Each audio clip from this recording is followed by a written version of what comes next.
Familia, buenas tardes, Dios les bendiga. Darle gracias a Dios en esta mañana porque nos da la oportunidad de reunirnos. La verdad es que anhelamos y extrañamos mucho la comunión entre hermanos y de verdad que nuestra oración a Dios es que pronto podamos nuevamente estar juntos como iglesia, animándonos, exhortándonos unos a otros para crecer en la gracia y para crecer en el conocimiento de Cristo Jesús, nuestro Salvador. La idea es que estos 3 días, jueves, viernes y domingo, podamos estudiar un poco lo que enseña la Escritura acerca de la resurrección de Jesucristo, que bíblicamente nosotros podamos entender la necesidad de la resurrección y que podamos ver cómo la resurrección es tan importante en la obra de salvación. Pero entonces quiero invitarles para que iniciemos este tiempo con una corta oración. Amado Dios, queremos pedirte esta tarde en el nombre de tu Hijo amado Jesús, que tú dispongas nuestra mente, nuestro corazón, Señor, en este tiempo para adorarte, Señor. Queremos tener en esta tarde comunión contigo, comunión con tu palabra. Solo tu Espíritu, oh Dios, puede obrar en nuestros corazones y llevarnos a comprender las verdades más profundas, oh Dios, del Evangelio. Te pedimos, amado Dios, que en este tiempo obres en nuestras vidas, obres en nuestro corazón, obres en la vida, Señor, de mis hermanos que hoy escuchan, Señor, tu palabra. Necesitamos ser transformados por ti, por el poder del Evangelio. Ayúdanos a crecer y a comprender, Señor, tu obra bendita, tu obra gloriosa, Señor, en la cruz. Nosotros te damos gracias, te bendecimos y te oramos en el nombre precioso de Cristo Jesús. Amén. Como ya les había dicho, la idea es que podamos estudiar un poco la doctrina de la resurrección. Hoy vamos a ver un tema que se llama Cristo ha resucitado y la idea es que por favor me acompañen allí en sus casas a 1 Corintios al capítulo 15, versículos del 1 al 4, dice así: Además os declaro, hermanos, el evangelio que os he predicado, el cual también recibisteis, en el cual también perseveráis, por el cual asimismo, si retenéis la palabra que os he predicado, sois salvos, si no creísteis en vano. Porque primeramente os he enseñado lo que asimismo recibí, que Cristo murió por nuestros pecados conforme a las Escrituras, y que fue sepultado y que resucitó al tercer día conforme a las Escrituras. El apóstol Pablo en este pasaje hace un pequeño resumen del mensaje del Evangelio, el mensaje que él predicaba, como lo dice en el capítulo 2. Nosotros predicamos a Cristo crucificado, y en esta pequeña porción de la Escritura, Pablo hace el mejor resumen, el resumen más brillante de lo que es el Evangelio, y él dice allí en el versículo 3 y el versículo 4 que Cristo murió por nuestros pecados, que Él fue sepultado y que Él resucitó al tercer día, conforme lo dice y conforme lo enseña las Escrituras. Si ustedes miran en el versículo 1, él dice: yo les declaro, hermanos, el Evangelio que siempre he predicado, el único Evangelio que hay. Solo hay un Evangelio y es el glorioso y bendito Evangelio de nuestro Señor Jesucristo. Él les dice: este es el Evangelio que yo les predico, este es el Evangelio que ustedes han recibido y este es el Evangelio en el que ustedes perseveran. La vida cristiana se trata de perseverar en el Evangelio, de crecer en el entendimiento del Evangelio, de crecer en el conocimiento de la obra que Cristo Jesús hizo por nosotros. Ahora, miren el versículo 2, él les dice: si ustedes retienen la palabra que yo les he predicado, sois salvos. El mensaje del Evangelio es necesario para la salvación, es necesario para librar nuestras almas de la esclavitud al pecado, de la esclavitud a la muerte. Necesitamos permanecer y perseverar en el Evangelio. Ahora, el mensaje está resumido en 3 partes. Cristo murió por nuestros pecados, Cristo fue sepultado y Cristo resucitó al tercer día, conforme lo dice la Escritura. Normalmente se habla del Evangelio únicamente en términos de que Cristo Jesús murió por nuestros pecados, pero si solamente se predica ese mensaje solo y aislado, estaríamos quitando la parte importante también del Evangelio, que es la resurrección. Cristo resucitó, Cristo se levantó de entre los muertos, también debe ser el mensaje predicado por los cristianos. No basta con decir que Cristo murió por mis pecados, sino que en el Evangelio también está la idea de que Cristo Jesús resucitó. Si Cristo Jesús no hubiera resucitado, el mensaje del Evangelio no serían buenas nuevas. no serían buenas noticias. Quedaría el mensaje incompleto, quedaría el mensaje inconcluso. Entonces, es un grave error hablar únicamente en términos de que Cristo Jesús murió por mí, sino que nosotros debemos comprender que Él también resucitó, que Él se levantó de los muertos, que Él venció la muerte, como lo dice en 2 de Corintios. ¿Dónde está, oh muerte, tu aguijón? ¿Dónde está, oh sepulcro, tu victoria? Cristo venció la muerte, Cristo venció el pecado, Cristo satisfació las demandas de la justicia de Dios, Cristo Jesús resucitó. Por eso estos días vamos a estar viendo bíblicamente la necesidad de entender la doctrina de la resurrección y cómo la doctrina de la resurrección hace parte importante del mensaje de las buenas nuevas. Básicamente la resurrección es importante porque es una de las pruebas más claras de la deidad de Cristo. Cuando Jesús estaba en el templo y los fariseos le estaban atacando, Jesús les dijo: yo voy a destruir este templo y yo mismo lo levantaré. Él hacía referencia claramente no al templo construido en Jerusalén, sino que él hacía claramente referencia a su cuerpo. Yo pongo mi vida, yo voy a destruir este templo y en 3 días se va a levantar. Jesús dijo que él mismo lo iba a levantar. Y allí en Juan 8 dice que Jesús pone su vida por las ovejas. En Juan 10, Él pone su vida por sus ovejas y Él mismo la vuelve a tomar. O sea, Jesús dice varias veces que Él mismo tiene el poder de levantarse de los muertos. Claramente la Escritura también enseña que Dios levantó a Jesús de los muertos. Romanos 8 dice que el Espíritu levantó a Jesús de los muertos. Pero claramente la Escritura también enseña que Cristo Jesús en su deidad también se levantó de los muertos. La Trinidad completa obran en la resurrección de Cristo. Por eso claramente es una manifestación de su deidad. También la Biblia nos enseña que es la vindicación de su persona. ¿Qué quiere decir eso? Los judíos trataron muchas veces a Jesús como un falso profeta. Cada vez que el mensaje de Jesús se iba haciendo más fuerte, cada vez que el mensaje de Jesús se iba haciendo más duro, cada vez que Jesús confrontó la religiosidad de los judíos, su pecado, sus falsas enseñanzas, Jesucristo empezó a ser tenido en cuenta como un falso maestro. Los judíos decían de él: este es un falso profeta, este es mentiroso, y básicamente por eso fue que lo mataron. Ellos mataron a Jesús porque sus palabras no tenían cabida en sus mentes, nunca tuvieron cabida en sus corazones. Entonces, los judíos se reunieron y tomaron la decisión de matar al Hijo de Dios, de crucificarlo. Ahora, ellos siempre lo trataron como un falso profeta, siempre lo trataron como un mentiroso. Creo que es Lucas 12 que dice: este enseña en nombre de Satanás. Tan crudas fueron las palabras de los judíos que se atrevieron a decir que Jesucristo hablaba en nombre de Satanás. Entonces, imagínate, todo el pueblo judío trata a Jesús como un falso maestro. Aún hoy en día eso sucede. Todo el pueblo Jesús trata a Jesús como un falso profeta. Los judíos ortodoxos, la nación de Israel como nación, no creen en Jesús. Es un falso profeta, fue un mentiroso. Ellos dicen que Jesús quebrantó el día de reposo. Ellos dicen que Jesús quebrantó muchas de sus leyes. Pero verdaderamente lo que nosotros vemos en la Biblia es que Jesús cumplió toda la ley. Entonces, esos judíos que trataron a Jesús como un mentiroso, que trataron a Jesús como un falso profeta, que creyeron que Jesús no era Dios, en el momento en que Dios le resucita, es como si Dios mismo estuviera respaldando y validando las palabras del Hijo de Dios. Ellos decían: este es un falso profeta, Dios le resucitó de los muertos para vindicar su persona, para mostrarle a las personas que el mensaje que él predicó siempre fue verdadero. Fue el mensaje de la verdad. El mensaje de Jesús es el mensaje válido. Dios le está diciendo al pueblo: no crean a sus falsos maestros. Miren, el Hijo de Dios ha resucitado.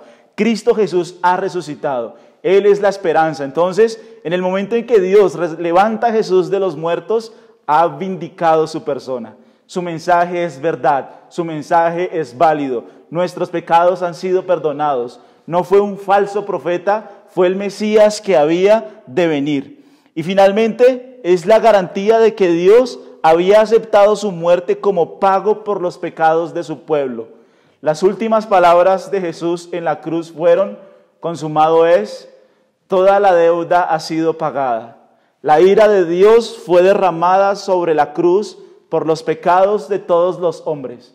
La ira de Dios se derrama y entonces sabemos que la justicia de Dios quedó satisfecha porque Cristo Jesús ha resucitado.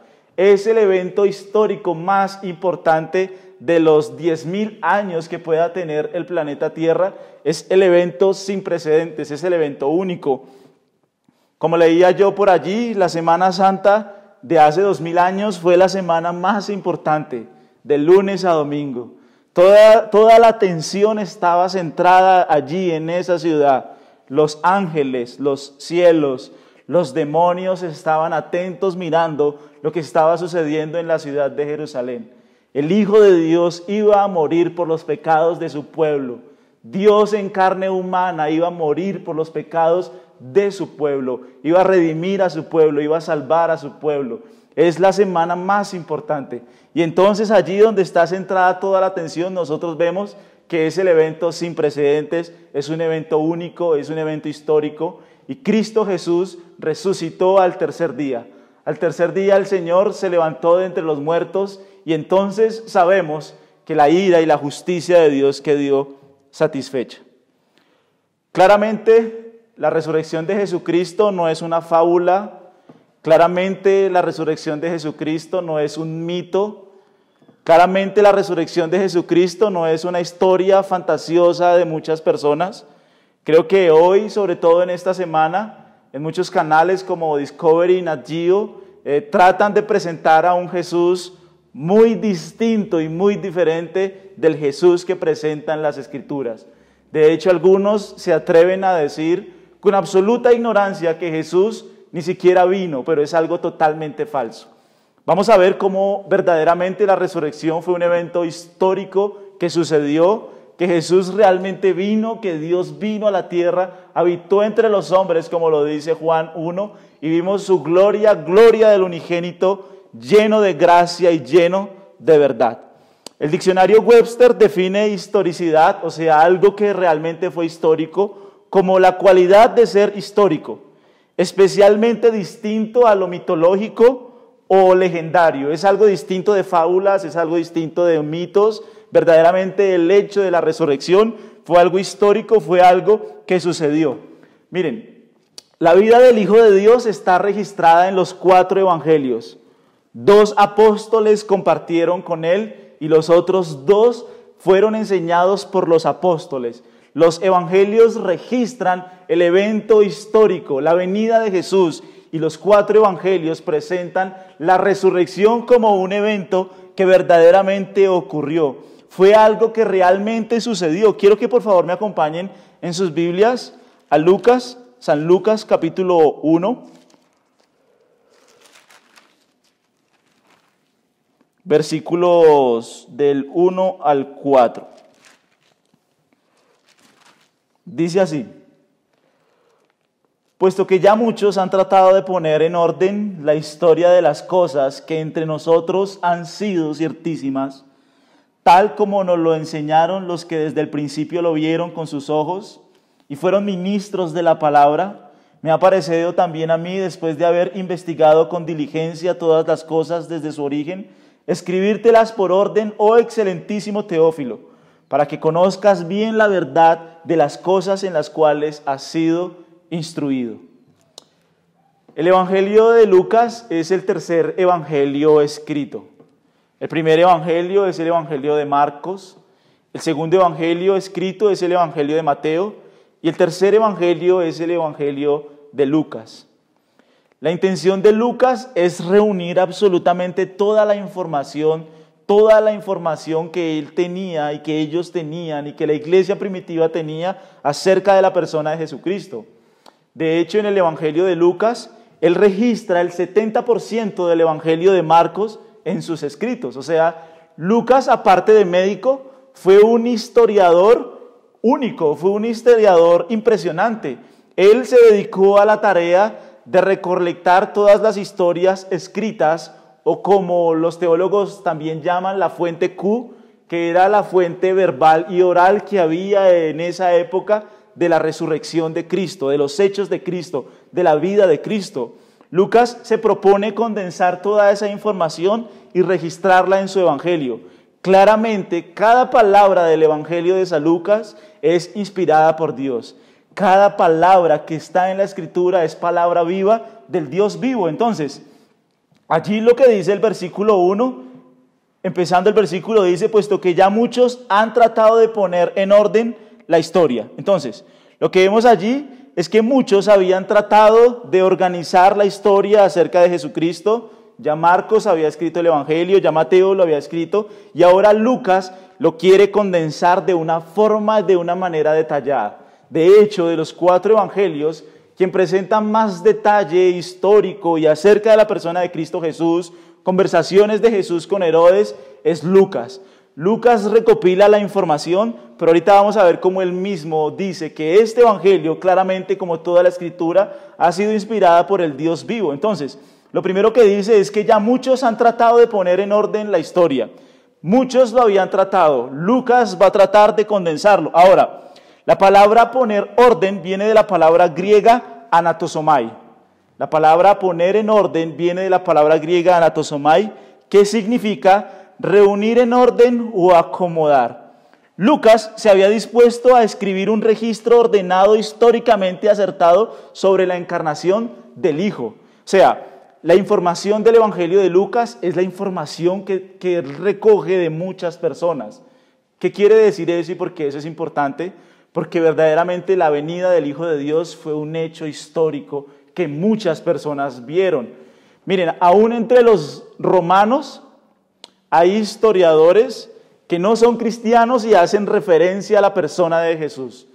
Hay historiadores judíos que no son cristianos, pero que hacen referencia a la venida de Cristo Jesús. Ahora, los evangelios son el registro histórico, el registro único, el registro válido que nosotros tenemos acerca de la persona de Cristo. Como les digo, en estos tiempos se empiezan a levantar muchas ideas mentirosas, ¿no? Entonces dicen que hay unos evangelios ocultos y que está el evangelio de Tomás y que está el evangelio de María Magdalena y que son fuentes ocultas que la iglesia ha tratado de ocultar. Son tan ocultos esos registros que tú solamente pones en Google evangelio de Tomás y absolutamente sale todo ahí. No hay ningún misterio con esos evangelios. Son evangelios que escribieron hombres, pero que intentan atacar la doctrina central del cristianismo, que es la persona de Jesucristo. Son evangelios que no nos aportan absolutamente nada acerca de Jesucristo, y creo que los canales ni las películas nos pueden aportar tanto y únicamente como lo puede hacer la Escritura. La Escritura es el único registro inspirado por Dios que nosotros tenemos para conocer a la persona de Jesucristo. Todos los evangelios hablan de Él. Todos los evangelios hablan de su obra, de su vida, de su muerte y de su resurrección. Cualquier cosa que esté fuera de la Escritura no puede ser tenida en cuenta porque ninguna de las personas que hoy tenemos conoció a Jesucristo. Y muchos de los escritos tempranos mentirosos que se levantaron intentaron atacar la doctrina central del cristianismo. Entonces quiero que vean algo. La única forma que nosotros tenemos históricamente de conocer a Cristo Jesús, de conocer sus enseñanzas, sus palabras, sus hechos, sus obras, es el registro de los evangelios. 4 personas distintas se dispusieron a tratar de contar la historia de alguien que verdaderamente vino. La historia de Jesús es más real que cualquier cosa que nosotros podamos ver. La historia de Jesús, la resurrección de Jesús, es más real que cualquier cosa que nosotros podamos palpar. Muchas personas hablaron de la persona de Jesucristo, de su resurrección, y la idea es que hoy nosotros podamos ver eso.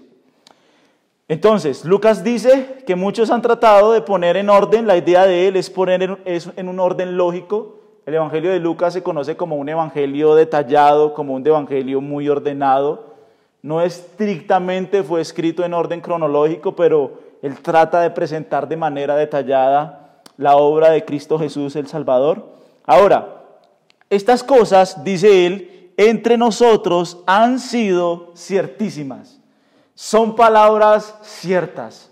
Todo lo que han registrado y toda la historia de Jesús que había en la iglesia primitiva son palabras ciertas. ¿Qué quiere decir eso? Fueron hechos reales, no son fábulas. No fue una historia colectiva que vino sobre Jerusalén en un momento, no. Son historias ciertas, son historias reales, son historias que muchos vieron, muchas vidas transformadas, muchos sanos, muchas personas que estaban endemoniadas fueron liberadas. Son cosas ciertísimas. Nada más cierto que la Biblia, nada más cierto que el testimonio que Dios nos ha dado por el medio de la Escritura. Entre nosotros esas cosas han sido verdad, han sido ciertísimas. Es la verdad de Dios para nosotros. Ahora, miren lo que dice el versículo 2. Tal como nos lo enseñaron los que desde el principio lo vieron con sus ojos. Dice allí, los que desde el principio lo vieron con sus ojos, claramente hace referencia a los apóstoles y claramente hace referencia a algunos discípulos. Dice así, miren, la palabra nos lo enseñaron viene del griego paradidomi, que significa entregar algo a alguien más para que lo guarde o utilice. Es encomendar algo a alguien. Los apóstoles que estuvieron con Cristo desde el principio habían sido fieles para enseñar la verdad, fidelidad, la verdad del Evangelio. Los apóstoles se encargaron de predicar la verdad, de predicar el mensaje de Jesús. Y entonces Lucas dice que él ha recibido el mensaje de ellos, que él ha recibido ese mensaje para poder escribirlo, para poder ponerlo por orden. Esas cosas ciertísimas los apóstoles la enseñaron. Recuerden siempre lo que dice Efesios 2. La iglesia primitiva, la iglesia histórica, la iglesia presente y la iglesia futura, esa iglesia va a ser edificada sobre el fundamento de los apóstoles. ¿Dónde está el fundamento de los apóstoles? Está registrado en cada una de las santas páginas de la Escritura. La iglesia debe creer lo que los apóstoles creyeron. Y es lo que Lucas está diciendo ahí. Ellos nos lo enseñaron, ellos nos lo encomendaron. Ellos nos pidieron guardar este mensaje que entre ellos ha sido ciertísimo. Ellos lo vieron con sus propios ojos. De hecho, la palabra griega de que los vieron con sus propios ojos es autóptes, que se refiere verdaderamente a uno que ve con sus propios ojos. De ahí viene el término médico autopsia, de la palabra griega autóptes. Hay que ver con los propios ojos. Se refiere a una examinación detallada. Se refiere a algo detallado. Fue algo ciertísimo la resurrección de Cristo, la obra de Cristo, su vida, su muerte, su resurrección. Muchos hablaron de ese evento, un evento único. Y ellos están interesados en que nosotros conozcamos la historia de la redención a través de las páginas de la Biblia. La verdad es que una persona no puede decir que cree en Jesús si no se conforma al testimonio de las Santas Escrituras. Yo no puedo creer en un mensaje distinto al mensaje de los evangelios. Los 4 evangelistas nos han dado su mensaje para que nosotros creamos en el testimonio que Dios ha dado acerca de su Hijo. Es el testimonio de Dios, es el testimonio del Padre, es el testimonio del Espíritu Santo cada página de las Escrituras. Nosotros necesitamos crecer en las enseñanzas de Cristo, en las obras de Cristo. Fue un evento real. Los apóstoles estaban interesados en que nosotros conociéramos ese evento, en que nosotros conociéramos a Jesucristo, conociéramos sus palabras, sus demandas, sus enseñanzas. Nosotros necesitamos a Cristo Jesús, el Salvador. Y la única forma, el único medio que nosotros tenemos para conocer a Cristo son las Escrituras.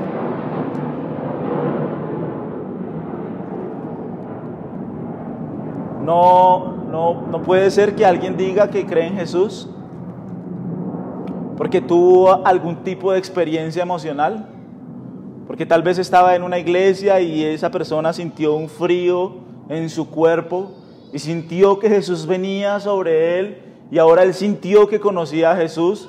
Falso, no puede ser así. La única forma que nosotros tenemos para conocer al Salvador son las páginas de la Escritura. No importa lo que yo haya sentido, no importa lo que yo haya experimentado, Si yo no he conocido al Salvador por medio del registro de los evangelios, tengo una versión distorsionada acerca de la persona de Cristo. Todas sus enseñanzas, todas sus palabras, todo el testimonio válido acerca de Cristo está en la Escritura. Nosotros necesitamos conocer, crecer y comprender el mensaje de gracia, de bondad que Dios nos ha dado por medio de las páginas de la Escritura. Ahora, volvamos al versículo 2. Tal como nos lo enseñaron los que desde el principio lo vieron con sus ojos, y ellos fueron ministros de la palabra. Es claramente una referencia a los apóstoles. Los apóstoles aportan en el mensaje de Lucas. La iglesia primitiva aporta en esta historia, o sea, fue un evento real. Ahora, miren el versículo 3. Me ha parecido también a mí, después de haber investigado con diligencia todas las cosas desde su origen, escribírtelas por orden, oh excelentísimo Teófilo.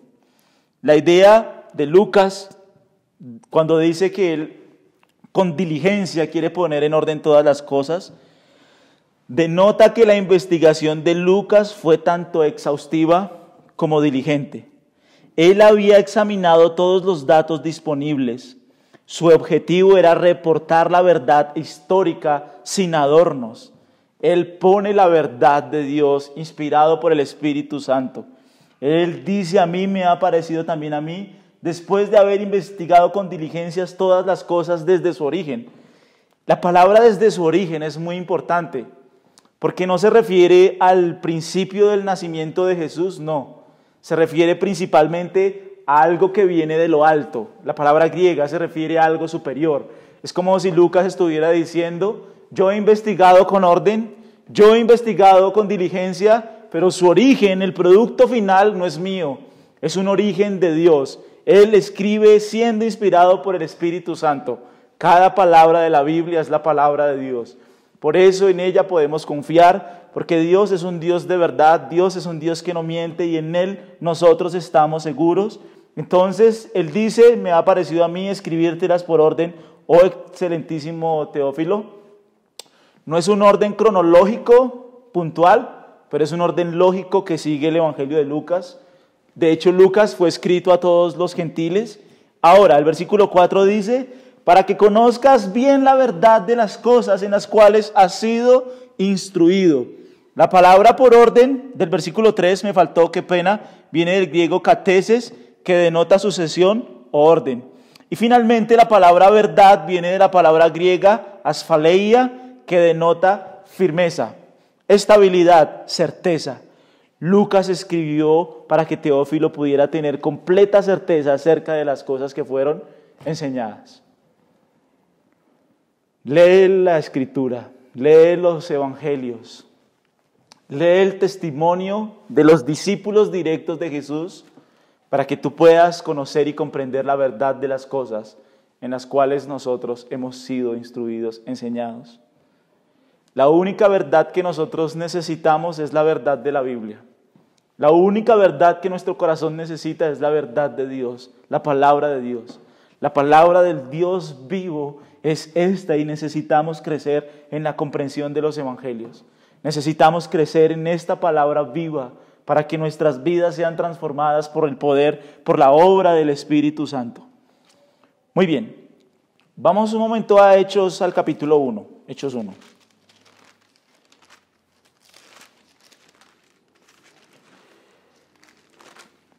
Hechos 1, en el versículo 3, claramente Lucas escribe el Evangelio de Lucas y escribe Hechos.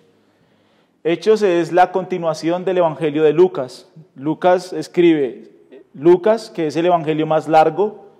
Tú dirás, no, Mateo tiene 28 capítulos, pero si sumas todas las palabras del Evangelio de Lucas, que son 24 capítulos, contra las palabras del Evangelio de Mateo, que son 28 capítulos, claramente el evangelio más largo, más detallado es el evangelio de Lucas. Y no solo Lucas escribe ese evangelio, sino que también escribe los hechos del Espíritu Santo. Y ahora, mira lo que dice el versículo 3. A quienes también, después de haber padecido, está hablando de Jesucristo, se presentó vivo con muchas pruebas indubitables, apareciéndoseles durante 40 días y hablándoles acerca del reino de Dios.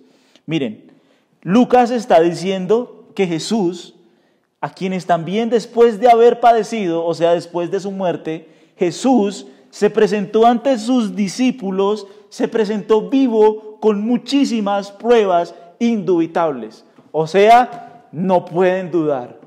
Fueron tantas las apariciones de Cristo que ellos no podían dudar de su resurrección. No podían dudar de Él. Verdaderamente Jesús se apareció vivo con muchas pruebas indubitables. ¿Recuerdas Lucas? Él dice, yo me propuse reunir en orden, reunir con diligencia este mensaje. Y ahora, en esa investigación exhaustiva, Lucas nos dice en el versículo 3, Jesús se presentó vivo con muchas pruebas indubitables. No hay duda de que Jesús resucitó. No fue una aparición etérea, no fue una aparición vaga. Verdaderamente el Hijo de Dios se presentó ante sus discípulos con muchas pruebas indubitables, y no más eso, sino que también se les apareció durante 40 días, y durante 40 días les habló acerca del reino de Dios. Es impresionante, miren, hay 13 apariciones después de la resurrección registradas en el Nuevo Testamento. Cristo no solo apareció brevemente a un individuo, como si hubiera espacio para alguna duda, no. Jesús se apareció muchas veces con pruebas indubitables ante los discípulos. No fue un evento aislado, no fue como se le apareció a una sola persona. De hecho, la palabra pruebas indubitables viene de la palabra griega tekmerion, que puede ser traducida como una evidencia sólida. Es una evidencia real, es una evidencia concluyente. La aparición, la resurrección de Jesucristo fue algo que no se puede dudar. Ninguno de ellos podía desmentir eso. Para ellos fue algo ciertísimo, fue algo verdaderamente verdad. Son indicaciones evidentes, reales, de que el Hijo de Dios resucitó. O sea, Jesús no solo se le aparece a una persona, como para que quede en espacio para dudas. Ahorita vamos a ver que se le apareció a 500 personas a la vez. Jesús se apareció a sus creyentes como un medio de gracia para confirmar su corazón. Jesús no se apareció ante los incrédulos diciéndoles, he resucitado, mírenme, no. Eso va a suceder en la segunda venida de Cristo. Pero en su primera venida, Él resucita y Él se le aparece a su iglesia, a los suyos. Él necesitaba que su pueblo verdaderamente lo viera como el Cristo resucitado, Cristo vindicado, Dios en carne. ¿Es claro? Jesucristo se le aparece a ellos muchas veces durante 40 días. Jesús, después de su resurrección, está aquí en la tierra durante 40 días, le está diciendo Hechos en el capítulo 1. Y fueron pruebas sólidas, fueron pruebas que ellos no podían negar. La frase hablándoles acerca del reino de Dios es muy importante, porque Cristo no solo apareció y desapareció, no, Él les habló del reino de Dios. Miren, ahí dice, Él se quedó con sus discípulos, les enseñó como lo había hecho antes de su muerte. Después de su resurrección, Jesús pasa 40 días enseñándole a sus discípulos. Los apóstoles y primeros discípulos no basaron su testimonio en apariciones fantasmales, sino en una comunión real, verdadera, en carne con Cristo Jesús que resucitó de los muertos. Los discípulos debían estar convencidos. De hecho, Lucas 24:27, mira lo que dice Lucas allí.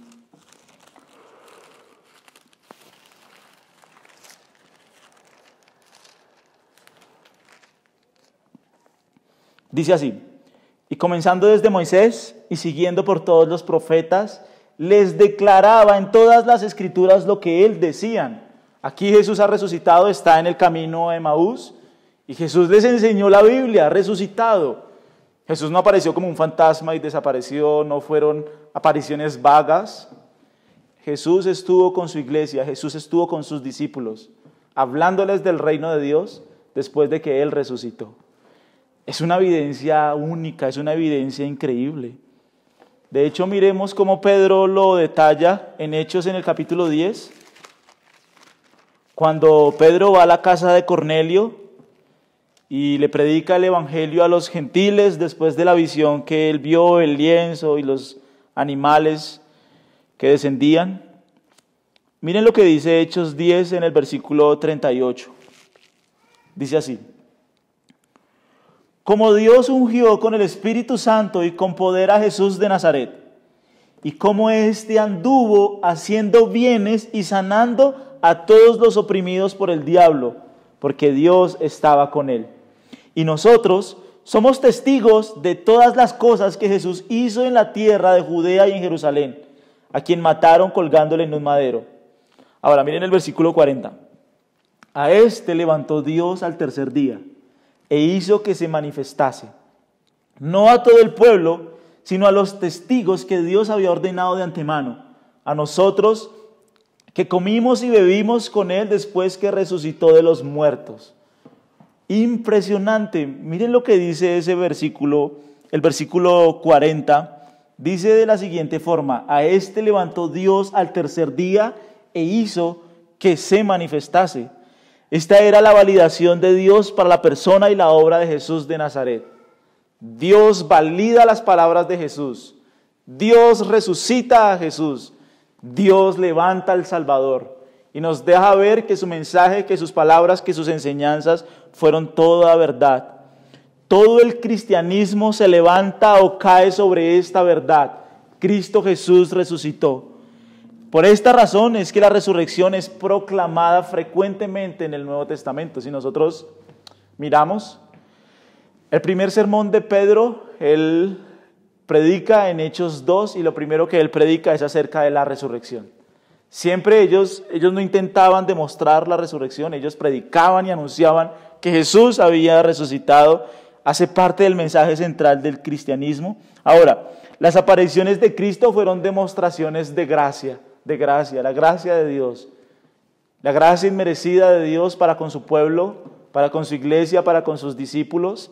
Cada aparición de Cristo fue una manifestación de parte de Dios de gracia. Ahora, el versículo 41 dice así: no a todo el pueblo. Miren lo que Pedro dice: Cristo resucitó y se manifestó, pero no a todo el pueblo, sino a los testigos que Dios había ordenado de antemano.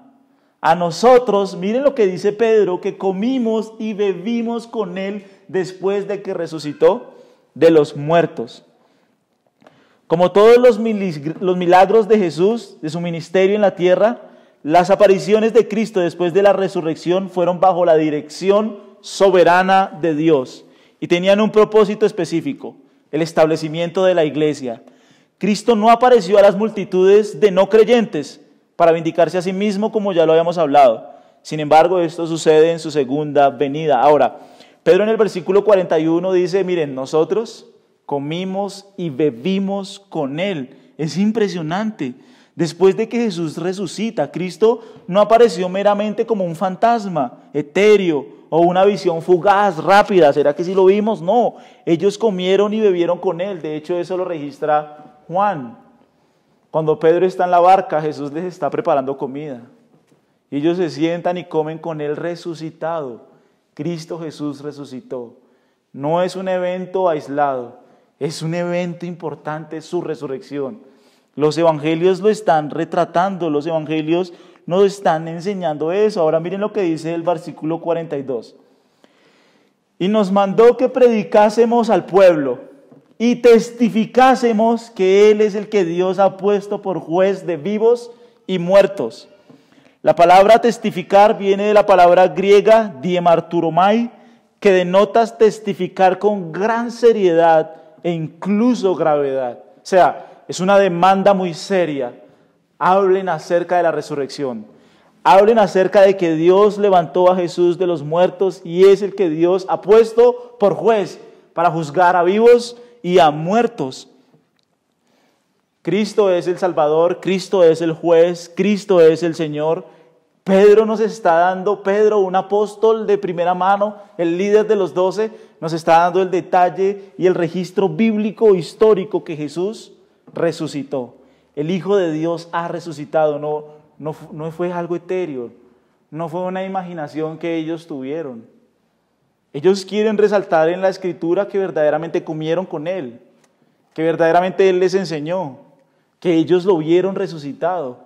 fueron apariciones reales, físicas, las del Hijo de Dios, el Salvador. Volvamos a 1 Corintios 15, que fue el pasaje con el que nosotros empezamos.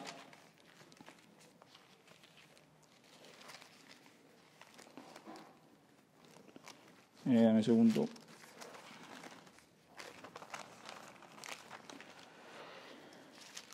Y miren lo que dice del versículo 3 al versículo 9. Porque primeramente os he enseñado lo que asimismo recibí, que Cristo murió por nuestros pecados conforme a las Escrituras, y que fue sepultado y que resucitó al tercer día conforme a las Escrituras, y que apareció a Cefas y después a los 12, después apareció a más de 500 hermanos a la vez, de los cuales muchos viven aún y otros ya duermen. Después apareció a Jacobo, después a todos los apóstoles, y al último de todos, como un abortivo, me apareció a mí, porque yo soy el más pequeño de los apóstoles, que no soy digno de ser llamado apóstol, porque perseguí a la iglesia del Dios vivo. Pablo está mostrando todas las apariciones, o algunas de las apariciones que Cristo tuvo. Y el versículo 5 dice que el primero se apareció a Cefas. Esta es una referencia a Pedro, según Juan 1:42, Cefas es Pedro. Y dice que Cristo se apareció a Pedro. Es una aparición registrada en Lucas 24:34 y ocurrió el día de la resurrección de Cristo. El día de su resurrección, el Señor se aparece a Pedro. Pedro queda atónito, Pedro queda espantado. Después miren lo que dice el versículo 5. Dice que después Él apareció a los 12. Aunque Judas ya no estaba con ellos porque Judas se había suicidado, se ahorcó, se mató por su mentira, por su culpa, por su pecado.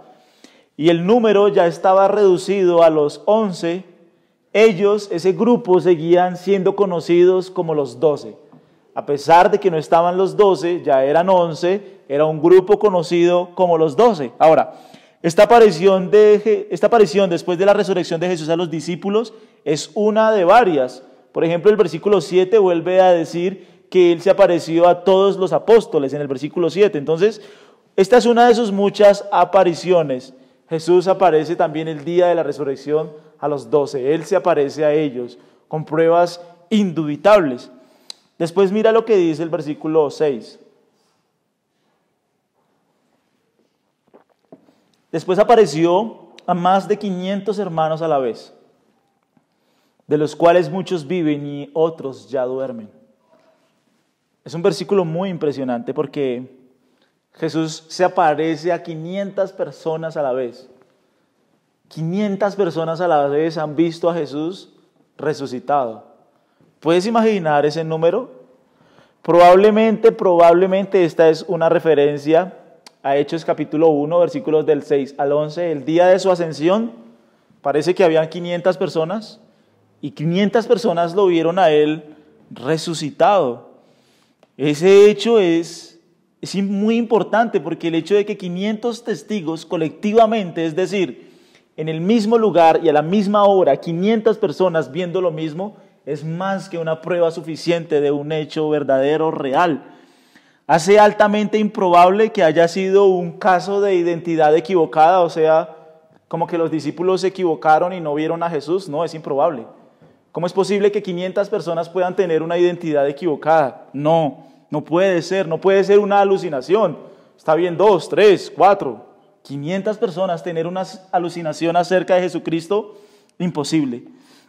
Y de acuerdo con la ley del Antiguo Testamento, en Deuteronomio 19:15, dice que solo por el testimonio de 2 o 3 testigos se mantendrá la acusación. O sea, si 3 testigos se ponen de acuerdo, es una acusación firme. Ahora, aquí no hay 3, aquí no hay 10, aquí no hay 100, aquí hay 500 testigos que al tiempo están diciendo que Jesús resucitó. Es un evento real. El hecho de que la mayoría de los 500 estaban todavía con vida en el momento de que Pablo escribían, podían ser llamados a testificar. O sea, cuando Pablo escribe la carta a los Corintios, hay muchas personas de esos 500 que lo vieron que estaban vivas. Y Pablo dice, si es necesario llamar a algunos de esos testigos, tenemos muchos, para que ustedes crean y sepan que Jesús venció la muerte, que Jesús venció el pecado. que en Jesús hay vida eterna, que en Jesús hay salvación. Porque la ira de Dios quedó satisfecha. Y a ese perdón nosotros podemos acceder por medio de la fe en su sangre. Muy bien, miren lo que dice el versículo 7. Después apareció a Jacobo y después a todos los apóstoles. Jacobo hace referencia al hermano del Señor Jesús. El hermano del Señor Jesús, como sus otros hermanos, en el principio no creían las declaraciones mesiánicas de Jesús. Eso está en Juan 7:5, donde ellos se burlan de él, sus hermanos.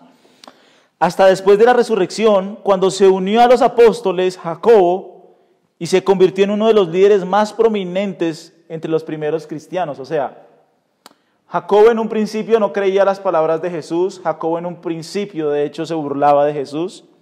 Pero Jacobo, cuando ve a Jesús resucitado y cuando Jesús se aparece a él, dice que él se convierte en uno de los líderes más prominentes de la iglesia. Él fue el líder en la iglesia de Jerusalén. Eso lo vemos en Hechos 15. Verdaderamente el Señor se apareció. Miren lo que sigue diciendo. Y al último de todos, como a un abortivo, se me apareció a mí. La palabra griega ectroma, que se refiere a un aborto espontáneo o a un parto abortado. Pablo no era uno de los 12 apóstoles originales que caminaron con Jesús durante su ministerio terrenal, sino que se convirtió después cuando fue confrontado por Cristo en su ida famosa a Damasco. Entonces, nosotros vemos aquí la obra del Hijo de Dios, la obra del Salvador, cómo Cristo Jesús verdaderamente resucitó. Se apareció a muchos, es lo que Pablo está diciendo acá. Miren, se apareció a Cefas, a los 12, a Jacobo, a 500 hermanos a la vez, otra vez a los 12, se apareció a mí. Pruebas, pruebas, pruebas, pruebas y más pruebas. No hay que dudar. Cristo resucitó, el Hijo de Dios se levantó de entre los muertos, el Hijo de Dios vive para la gloria de su nombre. A Él sea la gloria, a Él sea la alabanza, a Él sea el imperio. Este entendimiento bíblico de la resurrección de Cristo es necesario para nosotros. Es necesario para nuestra fe.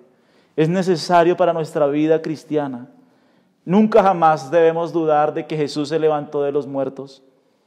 Si Jesús no se hubiera levantado de los muertos, no tendríamos poder sobre el pecado.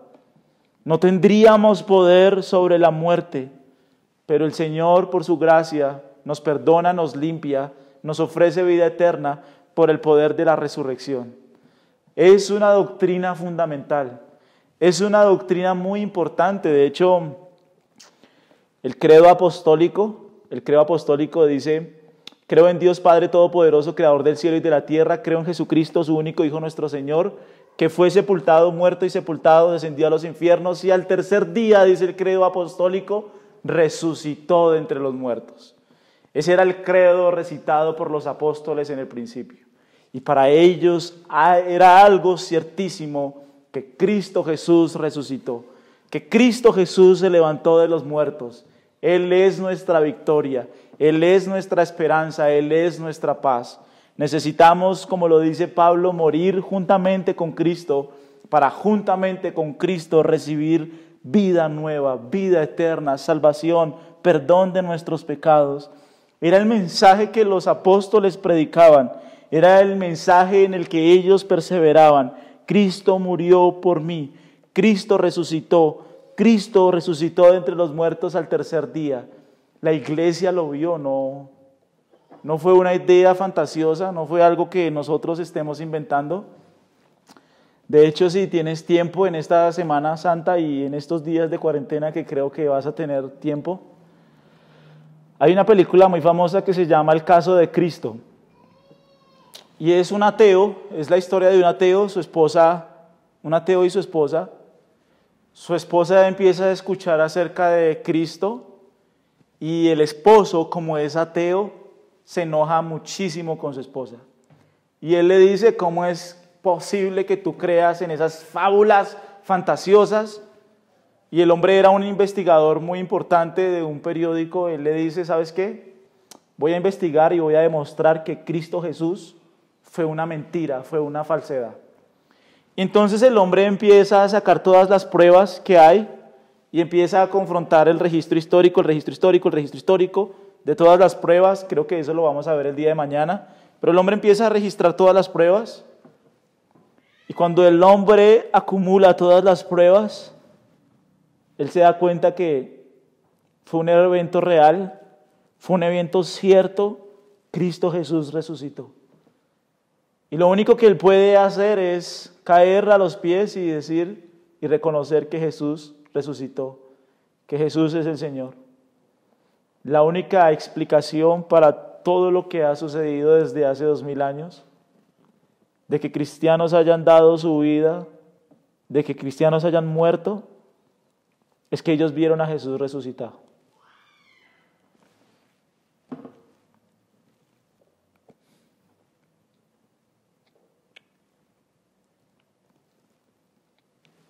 Verdaderamente Él se levantó de entre los muertos. Quiero leer algo que es el registro bíblico. Dice así: antes de que sigamos considerando la resurrección de Cristo, nos será de ayuda a considerar un resumen detallado de los eventos históricos que nos son descritos en las Escrituras. Es muy temprano en la mañana del tercer día después de la muerte de Jesús. Las mujeres tímidamente se encaminan al jardín donde el cuerpo de Jesús fue puesto en la tumba. Su encargo no es uno de esperanza, sino de dolor. Su único deseo es honrar el cuerpo de su amado Jesús con una sepultura adecuada. Su conversación se limita a aquello que se convertirá en un pequeño detalle. ¿Quién nos removerá la piedra de la entrada del sepulcro? La resurrección es la última cosa que les pasa por la mente en aquella mañana. Sin embargo, el dolor se convierte en miedo, el miedo en esperanza inextinguible y la esperanza en gozo inefable y lleno de gloria. Ellas son recibidas por una piedra removida, una puerta abierta, una tumba vacía y una proclamación angelical de buenas nuevas. ¿Por qué buscáis entre los muertos al que vive? No está aquí, sino que Él ha resucitado. Las mujeres rápidamente salen del sepulcro con temor y gran gozo. Ellas corren para llevarles la noticia a los discípulos, pero su testimonio parece palabra inútil y tonterías a aquellos que debieron haberles creído. Luego, esperando en contra de la esperanza, Pedro y Juan corren a la tumba vacía. Después de una breve y confusa investigación, ellos regresan a los otros sin palabra segura, porque aún no habían entendido la escritura que era necesario que Él resucitara de los muertos. En su veloz partida, ellos dejan atrás a una llorosa María Magdalena, quien se convierte en la primera en ver al Señor resucitado. Ella entonces es comisionada por Él para regresar una vez más a los incrédulos discípulos con otra confirmación de su resurrección. Esto es seguido por una segunda aparición a las mujeres que regresaban del sepulcro aquella mañana, y luego una tercera a Cleofas y otro discípulo en el camino a Emaús. Finalmente, Él se aparece solo a Pedro, luego 2 veces a los 11 apóstoles, primero sin Tomás y luego con Él, y luego una vez más a 7 de sus discípulos junto al mar de Galilea. Incluso se le apareció a su incrédulo hermano Jacobo, cuya vida fue tan transformada por este encuentro que se convierte en uno de los apóstoles y en pilar de la iglesia de Jerusalén. Finalmente, Él se aparece a un abortivo, a Saulo, de Tarso en el camino a Damasco. Es casi superfluo escribir acerca de este encuentro y su efecto. El mismo hombre que se había jurado a sí mismo destruir el cristianismo se convierte en su más ardiente propagador y defensor. Al final, tenemos la palabra segura de la Escritura de que antes de su ascensión, nuestro Señor se apareció a un gran número de testigos, tanto a individuos como a más de 500 hermanos. El Señor resucitó.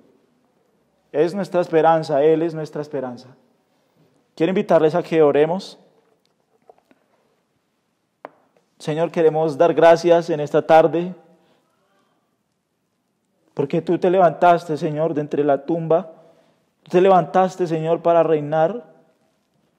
Señor, no podemos sino rendirnos ante ti en esta tarde y ver tu gracia, tu belleza, Señor, tu gloria. Señor, no estamos ante un mito, no estamos ante una fábula. Estamos ante la verdad de la Escritura. Cristo Jesús resucitó. Señor, ayúdanos a poner nuestra fe, nuestra confianza, Señor, en ti. Pon en nuestros corazones hambre y sed por tu palabra, hambre y sed por conocerte, por adorarte, por buscarte, Señor. Tuya es la gloria, tuyo es el imperio, tuyo es el honor. Nosotros te damos gracias, nosotros damos gloria a tu nombre, nosotros te bendecimos. Nosotros oramos en el nombre del Padre, en el nombre del Hijo y en el nombre del bendito Espíritu Santo. Amén. Queremos invitarles a que se conecten ahorita a las 6. Vamos a tener el segundo tema. Les extrañamos mucho y muchas gracias por compartir este espacio. Dios les bendiga.